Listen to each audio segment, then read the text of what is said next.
Hey guys, welcome to Draw with Sandee at the Little Artistic Nook. Today we'll be drawing this cute little dragon fruit.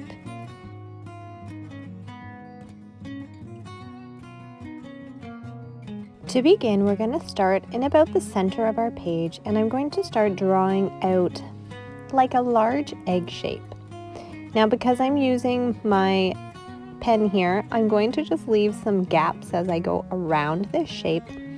But if you're using pencil, just skip over those and continue this shape all the way around until you come back up towards the top. So what we're really looking for is just a shape that is a little bit wider on the bottom and then a little bit more narrow as we come back up to the top. And I have my dragon fruit so that it's just slightly tilting towards the right. Now I'm just going to come back up to the top and I'm going to make some really crazy little leaves here. So at this opening that I have, I'm just going to draw a wavy line almost coming straight up to the top of the page. So don't worry about how many curves you have, just be nice and free with it. Then we'll make a point at the top and we'll try to follow that curve back down to the top of our dragon fruit. Then I'm going to come back to the very top of this and I'm just going to curve out more of a single curve back down towards the top to create that inside of the leaf. And then I'm going to have a second leaf here just sort of peeking out from behind this first one and extending out towards the left of my page. So when you make your leaves, just let your pencil move nice and freely so that you get some movement and maybe some little texture in the lines of your leaf. You can create that little fold by coming underneath this second one and just bringing it back towards the starting point.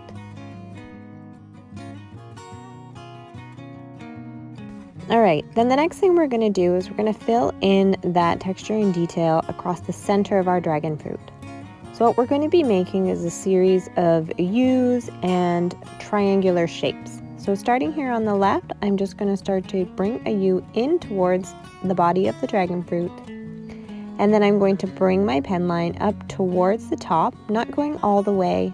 I'm going to make a point and then I'm going to bring it back down so that it's pretty much in line with this U. I'm going to keep alternating this U and sort of pointed upside down V shape.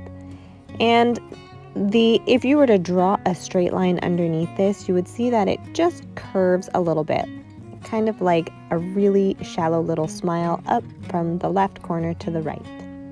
When you reach the outside edge of your dragon fruit, you can extend one more little triangle up and out past the outside edge and then just bring it back down to meet the rest of your dragon fruit body. And then for me, I'm just going to close off this left side.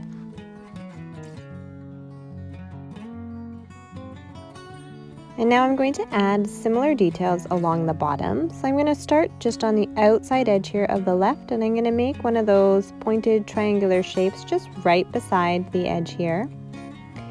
And then we're going to work our way back across, this time coming from that bottom curve of our fruit. So instead of doing those U shapes, I'm just going to imagine that they're there along that bottom edge and I'm just going to create these triangles.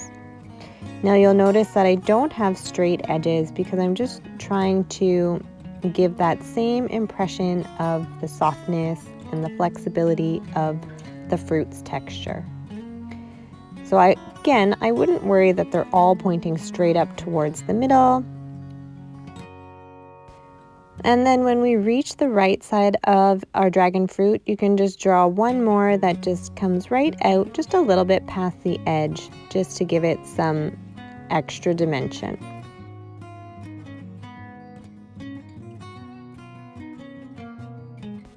Now we can draw in our face. So start by drawing a little oval in this center space here of our dragon fruit. And then I'm going to draw a highlight by drawing a little curve along the left side, a little circle just below the top line, and then a small heart underneath. And I'm just going to shade in around these little highlight spaces. And then we'll go ahead and we'll do the exact same thing here over on the right side. I've also given her some little eyelashes So draw that little curve to the left, small circle and a small heart, and then just go ahead and shade in the rest of the eye. And then, I don't know why, but I just feel like she's this little dragon fruit, so I'm going to kind of give her a little, oh no, mouth. So just behind, for me anyways, just behind one of those nice little long leafy bits, I'm just going to draw a little circle and color it in black. You can add in some little eyebrows just above the eyes. Alright guys, and now I'm going to show you a time lapse of my watercolor process. If you'd like a slower tutorial, please leave a comment below. To create my first wash, I'm using the larger of my two round brushes. You will find all the descriptions of my materials below. And what I'm doing is I'm just choosing a pink purplish color, and I'm just filling in the body of the dragon fruit, leaving just the tops of those little triangular leaves that we created blank. Once I fill in this pink color, I'm going to go back and bring in a little bit of green in the leaves and those little triangular bits. So this first layer is just a nice, really loose wash. Don't stress too much if your colors run together. You'll notice that I always start from the top. So when I'm working with a new color, particularly when it's two colors that could turn muddy, I always start as far away as possible from that second color and bring it down. Okay, and now I've switched to my smaller brush here, and I'm just going back in with the same color, and I'm going to create a little bit more shaping here by creating those shadows across the bottom. And to do that, I'm just putting a little less water on the brush, and then I'm just going over those same spots that I've already painted. Now if your paper is really wet, you can just wait a bit before you add your layers, and you'll see that I'm just doing the same set of colors, that pinkish purple and the green. And then I've added in just a little tap of yellow into the tips of the little green triangles. I want to create some shadowing in behind those little leaves there because they do pull away from our dragon fruit in reality. And then what I'm pretty much doing is I'm just using those starting colors. So I've got a little bit of a purple and that pink color, and I'm just working my way back up towards the top of my dragon fruit. Now because I'm sort of trying to create that sense of lightness and shadow, as I come up towards the tips of these little green leaves, I do try to use less paint or a more watered down color for that pink or the color of our fruit's body. And then I'm going to go in behind this top layer once I'm done adding in this little bit of yellow, and I'll just repeat the process all the way up to the top. So there we go, adding in that pink, and I'm just painting it up. So every time my hand disappears, I'm either going in for a little bit of water or a little bit of paint. So if you see that I have a really dark color, probably the next time my hand disappears, I'm just getting some water to help wash it out and blend it up in towards the lighter spot. Then we'll just go ahead and add in that green color and bring it all the way up into the leaves. And I'm going to create some shadowing in the leaves by just using some different shades of green. So you can just sort of play with it, but the way I kind of imagine is I have these two parts of my leaf showing. I've got that inside and then the outer part where it's sort of folding over. So you just want to differentiate these two with your light and dark.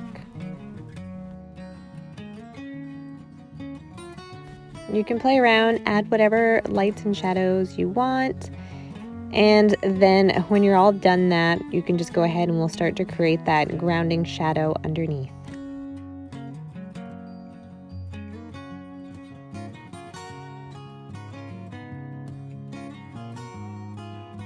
So I decided that I wanted the ground to be a little more spontaneous with the watercolor. So I'm just doing a quick water wash here just underneath. And then I'm going to go in with the purple that I used in my dragon fruit. And I'm just letting it sort of flow into that wet paper. I'm going to add in a little bit of blue just to create some darker spots. And you're just going to keep sort of building up with that. And I'm also going to just splatter out some paint, and when I do this, I'm just using any of the colors that I've already used in my painting. And this just sort of gives it that nice little whimsical watercolor effect here, which I really like. Obviously, it's not something that is going to make or break your overall composition. So as you can see, I'm just adding in more saturated color as I go, and I sort of go back and forth between tapping and the shadow. And then when you're all satisfied with your shadowing and any additional little fun splatter or whatever else you're adding, we can go ahead and do the little cheeks. So all I'm doing is using my smaller brush, and I'm just tapping in that same pink color that I used for the body of the dragon fruit, and I'm just going to soften it by adding water and just blending it back out into the main part of my fruit. So guys, that is our cute little dragon fruit. Thanks so much for drawing and painting with me today. If you enjoyed this tutorial, please give it a thumbs up and subscribe to the channel. And until next time for another Draw with Sandee, keep making art and keep smiling.